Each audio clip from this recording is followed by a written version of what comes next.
네, 12.3 내란으로 정신적 피해를 본 시민들에게 윤석열 전 대통령이 1인당 10만 원씩의 위자료를 물어줘야 한다라는 법원의 판단이 나왔습니다. 이 판결을 이끌어낸 주인공이 윤석열 내란 행위 위자료 청구 소송 시민 측 대리인 김정호 변호사인데요. 전화로 만나보겠습니다. 나와 계시죠?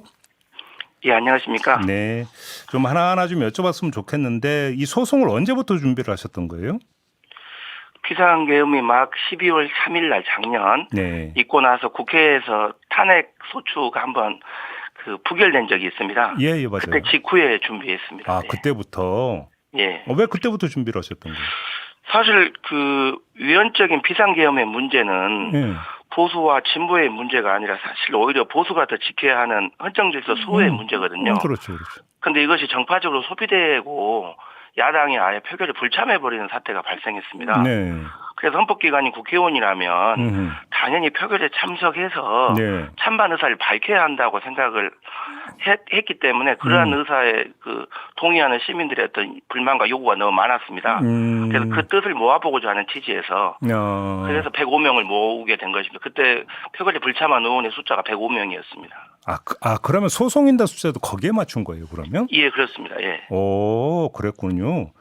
근데 그러면 나도 소송인단에 참여하겠다는 사람들이 그보다 훨씬 더 많았을 것 같은데요. 그런데 당초에는 원래 1인 소송을 하려고 했거든요. 예. 이kun규 변호사님하고 저하고 그냥 1인 소송을 할까 하다가 그런데 이게 무슨 의미가 있냐, 시민들의 뜻을 한번 모아보자라고 했는데 구글 폼을 열자마자 105명을 저희는 한정해서 모았거든요. 근데 불과 한두 시간 만에 전국적으로 너무 참여자가 쇄도했고 그래서 105명에 마감을 했는데 왜 이게 막냐, 인위적으로. 그래서 2, 3일 더 했더니 10,000명이 모이신 겁니다. 네. 그런데 이제 정말 10,000명 넘으신 분들에게 양해를 구했고 그래서 105명만 먼저 1차 소송을 한 것입니다. 그 결과가 지난 금요일에 이제 7월 25일에 선고가 된 것입니다. 그러면 그 10,000명 지금 대기하고 있는 분들이 추가 소송을 낼 수도 있겠네요? 예, 그럴 수밖에. 똑같은 취지에 그냥 날짜 차이로 먼저 신청하셨느냐, 하루 이틀 뒤에 신청하셨느냐 차이만 있을 뿐이지 그 뜻을 모으는 취지는 같다고 봅니다, 시민들은. 더더군다나 저는 광주광역시에서 사무실에 있는 변호사인데요. 광주 시민들을 모으는 것은 쉬웠습니다. 그렇지만 일부러 광주에 있는 시민들은 제한하고 그냥 영남 지역이나 수도권 중심으로 폼을 열어서 그분들의 중심으로 소송을 했던 것입니다. 아, 그래요? 그럼 영남 지역 분들이 많이 참여를 하셨습니까? 저희가 지역에 워낙 참여율이 높았기 때문에 저희가 지역 쿼터 비슷하게 좀 부산 지역, 경남 지역, 대구 지역, 경북 지역, 충청 지역, 강원 지역, 서울 수도권 이렇게 다 안배를 할 정도로 사람이 많았습니다. 예. 지역 쿼터를 두셨군요. 예. 7738님이 지금이라도 혹시 소송에 참여 가능할까요? 라고 이렇게 질문 주셨는데 가능합니까? 사실 제가 이 소송을 제안하면서 이렇게 제안글을 썼습니다. 이kun규 변호사님하고 같이. 네. 이 소송은 상징 소송이다. 그래서 전국에 많은 뜻 있는 변호사님들이 이 소송의 뜻을 이어받아서 더 많은 소송 참여인을 모집해서 소송해 주길 바란다는 게 취지였습니다. 그런데 이제 1심 판결 선고 이후에 지금 김경호 변호사를 비롯한 여러 변호사님들이 좀 플랫폼을 열고 소송 참여인을 모집한 것으로 알고 있습니다. 네네네. 저는 105명과 기존 이미 작년 12월에 모아놓은 10,000명까지는 제가 하는 게 맞을 것 같고요. 그 외에 지금 분들은 여러 변호사님들이 지금 소송 참여인을 모집하고 있기 때문에 똑같은 체제이기 때문에 다른 소송 참여 모집에 참여하시면 될 것 같습니다. 예. 그러면 되는 거고. 그럼 애당초 청구 금액도 10만 원이었어요? 원래 박근혜 전 대통령에 대한 위자료 청구가 2020년에 대법원에 기각됐었는데 그때는 50만 원을 청구한 것으로 알고 있습니다. 1인당. 예. 근데 저는 이제 사실 이 소송이 돈이 목적이 아니라 시민들의 뜻을 모으자는 취지였고 또 자발적 시민들의 참여로 비상계엄의 위헌 위법성을 확인받고 다시는 대한민국에서 대통령의 이러한 위헌적이고 위법적인 공권력 행사가 재발돼서는 안 된다는 경고적 의미를 담고자 하는 의미이기 때문에 사실 금액이 중요하진 않았습니다. 그래서 임의적으로 좀 법원이 인용하기에 또 전 국민을 염두에 두는 입장이었기 때문에 105명에 대해서는 10만 원을 상정했던 것이고요. 사실 10,000명을 모집할 때는 만인소 형태이기 때문에 10,000명에 10,000원씩 그렇게 생각을 했었습니다. 1인당 10,000원? 예, 그래서 만인소. 그러니까 우리가 만인이 억울함을 호소하는 것이기 때문에.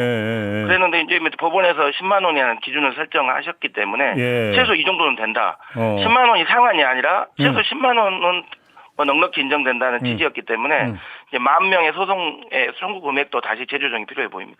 그러면 아무튼 그 청구 금액 10만 원을 그러니까 재판부도 그대로 다 받아준 거잖아요.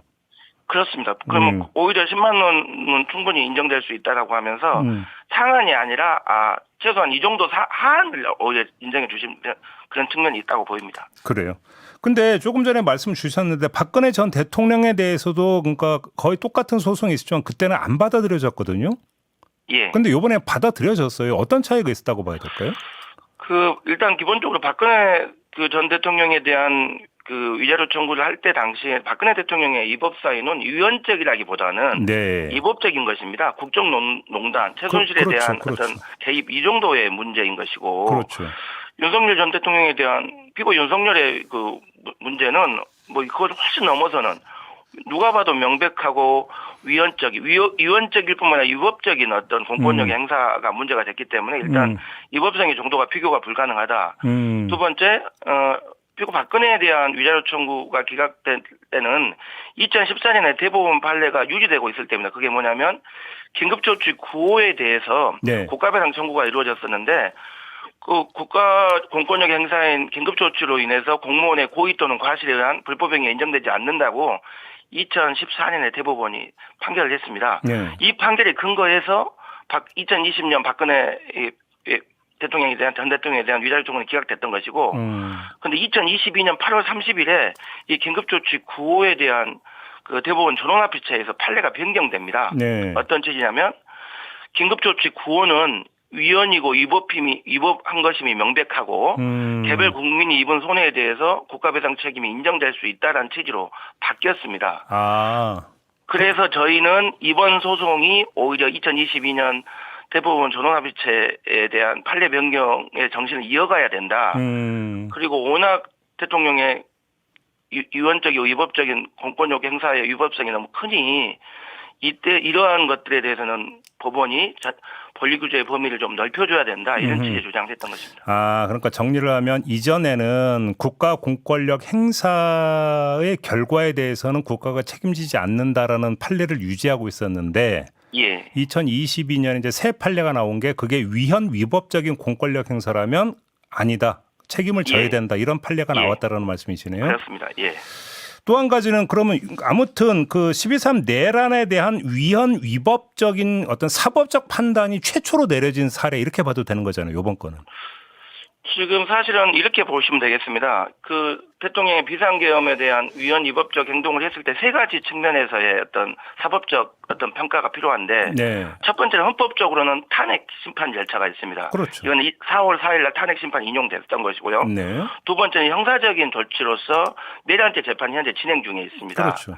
세 번째로는 민사적인 손해배상의 영역에서 위자료 문제가 처음 인정된. 그래서 이것은 헌법적이나 형사적인 문제만 논의를 했지 국민들에게 위자료 책임 인정될까 하는 부분에 대해서는 지금 사실상 시도가 없었는데 그 시도에 대한 첫 번째 확인 판결이기 때문에 의미가 있다고 봅니다. 그러니까요. 근데 소송 진행 과정에서 윤석열 전 대통령 측은 법정에 한 번도 안 나왔고 답변서만 냈다면서요.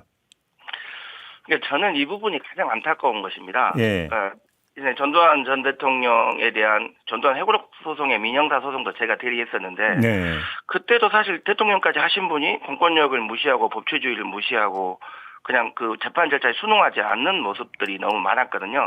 정치의 장으로 재판을 정치의 장으로 변질시키는 어떤 그런 아쉬운 모습들이 있었는데 이번도 마찬가지입니다. 형사재판 절차에 불응하고 오히려 법치주의를 정면으로 위배하고 있죠. 그리고 이 민사재판은 당연히 원피고 간의 공방을 벌여야 될 일이고 이 원피고 간에 원래 소송 대리인까지 다 선임돼 있는 상태 아니겠습니까?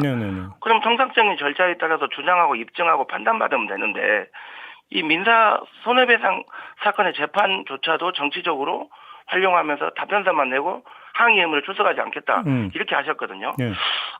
이것은 사실은 기본적인 우리가 예정하는 어떤 사법 시스템에 대해서 존중하지 않는다. 저는 그 부분이 되게 아쉽다고 생각합니다. 아무튼 근데 이제 그 윤석열 전 대통령이 네 알겠습니다. 그러면 그 물어드릴게요라고 하면서 돈 낼 것 같지는 않고 어떻게 재산 압류 들어가시는 겁니까? 어떻게 되는 겁니까? 지금 제가 사실은 윤석열 전 대통령의 재산을 좀 봤더니 예. 한 80억 정도 됩니다. 부부 합산해서 예. 그런데 부부 합산해서 80억인데 73억 원이 좀 그 배우자인 예. 그 김건희 배우자의 재산이에요. 예금이 50억, 서초동 아크로비스타 부동산 20억, 그다음에 이번에 양평 고속도로 특혜시비 잃었던 그 강상면 토지가 3억 원. 예. 그 피고 윤석열에 대한 본인 재산은 6억 정도밖에 없습니다. 결국은 집행을 한다면 6억에 대한 예금에 우리가 가집행을 할 수밖에 없는, 그리고 나중에 추가 소송에서 승소가 이어지더라도 실질적인 책임 재산은 6억밖에 없지 않을까. 오히려 배우자가 내려나 개입했다는 증거가 없는 이상 그건 또 특검에서 밝혀야 되겠지만 현재로서는 피고 윤석열의 재산은 6억 6,369만 원 뿐인 것 같습니다. 그게 있으니까 거의 대부분이 예금인데 그러면 예금 통장 압류하는 겁니까?